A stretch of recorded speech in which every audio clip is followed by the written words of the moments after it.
అనగనగా ఒక అడవిలో అనేక జంతువులుండేవి. ఆ అడవి ఎడారికి దగ్గరగా ఉండడం వల్ల ఎప్పుడూ నీటి కొరత ఉండేది. అవి ఎప్పుడు కూడా చిన్న చిన్న చెరువుల్లో ఉన్న నీటిని తాగుతూ ఉండేవి. జంతువులు నీటిని జాగ్రత్తగా వాడుకోకుండా వృధా చేస్తూ ఉండేవి. కాలం మారింది. ఎండాకాలం వచ్చేసింది.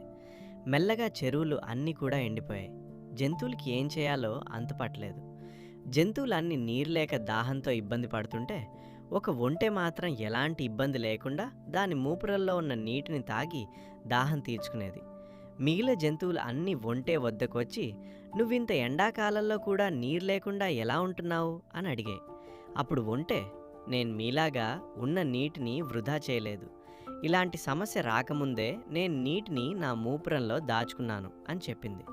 కాబట్టి మీరు కూడా నీటిని వృధా చేయకుండా రేపటి కోసం దాచుకోవాలని వాటికి జ్ఞానం నేర్పింది. పిల్లలు, మీరు కూడా ఆడుకోవడం కోసం నీటిని వృధా చేయొద్దు. అవసరమైతేనే నీటిని వాడతారు కదూ? అవును. అయితే ఈ వీడియోకి లైక్ కొట్టండి.